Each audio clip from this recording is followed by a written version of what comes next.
Dan RadioStyle, hope everybody out there is having themselves a great day. Changing old habits. They say old habits die hard. I think that's pretty darn true for the most part, but they're actually not as difficult to deal with as one might assume. Now, I would say the only challenge is there is a bit of time it takes to get to changing a habit.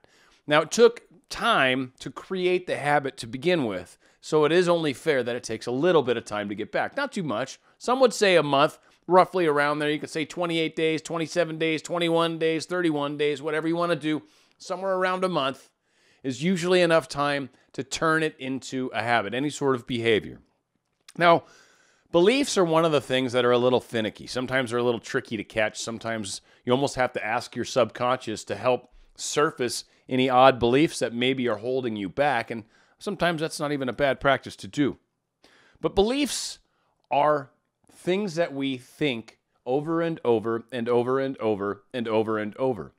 We think something often enough and it becomes ingrained within us. It's psychologically, it's just the form of repetition. It's a form of learning. How many times did you say something over and over and over to learn it in school? How many times did you spell the word over and over and over to learn how to spell properly? How many times did you learn multiplication tables? I know they've changed that now, the Common Core or whatever. I don't even know how that works. But again, through a lot of repetition, we find that things really do ingrain themselves in us. There's 8 billion different examples of this all over the place, in your life, in my life, everywhere.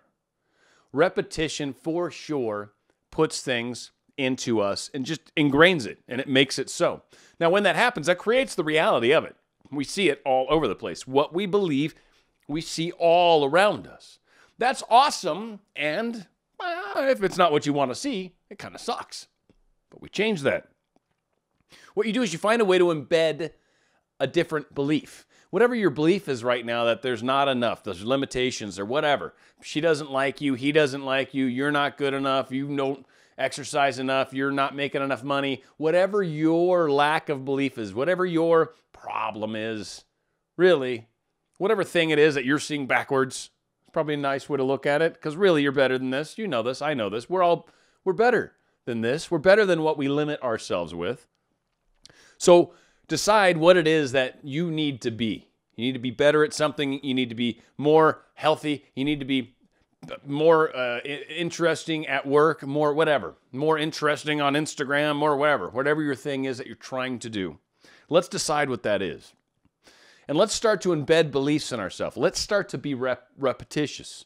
I don't know if you've noticed like music nowadays, right? They repeat the same thing 15 million times in every song, don't they? Why? Because it's catchy. Why? Because it embeds itself in our subconscious.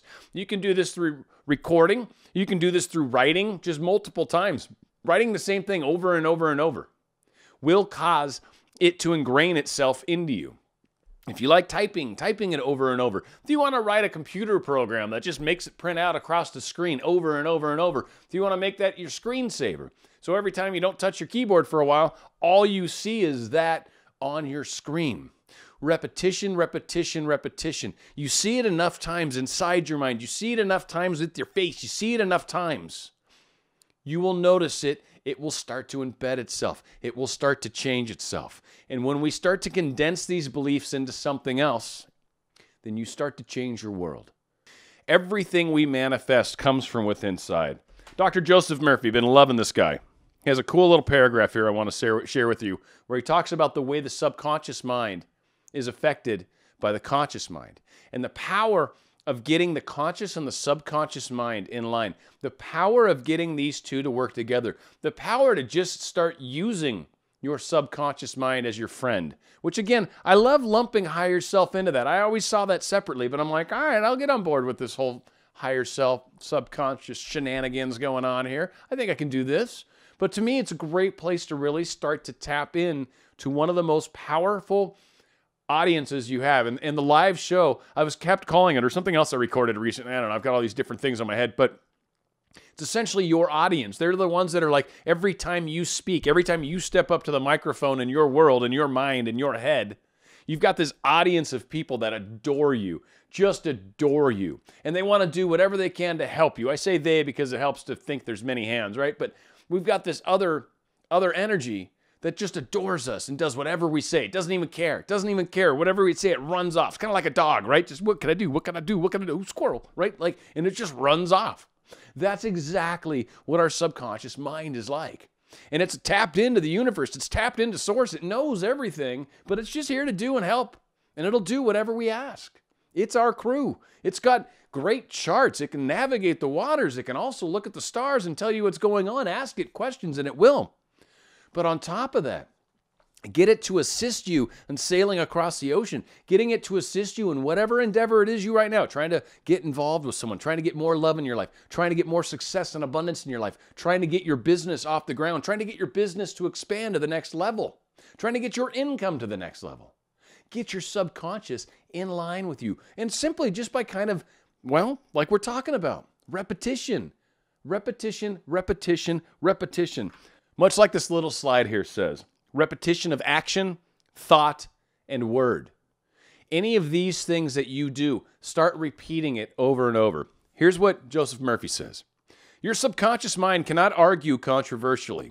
Hence, if you give it wrong suggestions, it will accept them as true and will proceed to bring them to pass as conditions, experiences, and events. All things that have happened to you are based on thoughts impressed on your subconscious mind through belief.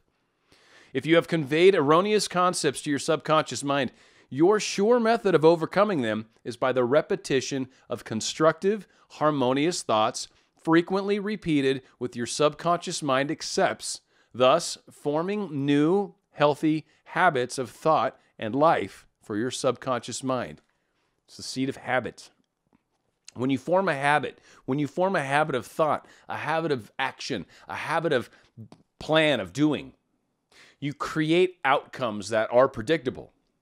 And if you get habits that are predictably successful in whatever endeavor it is, trying to have more success in life, then you're going to keep thinking success. You're going to see what it is that envisions success for you. Is that your own company? Is that driving a Maserati? What is it that makes that true? Hold that vision and understand now that there's some actions that you can start to probably do that are going to be in line with this. You're going to be inspired. You're going to have desires. You're going to be like, I should look into starting my own webpage. Maybe I can start blogging, right? And suddenly you'll get ideas to do things. Or suddenly you'll be like, yeah, I'm going to go down to the coffee shop right now. It's the perfect time of day. And bam, you bump into some person that's able to open doors for you. Again, once you start setting your desires, once you start saying, hey, subconscious, this is what I want to do. Consciously, here's where we're going. And it's like, all right, goody, cool. And it takes off and starts to make things happen. Use your subconscious mind. Use it to get where you need it to get, and it will help you accomplish your dreams. Stay on Radio Style.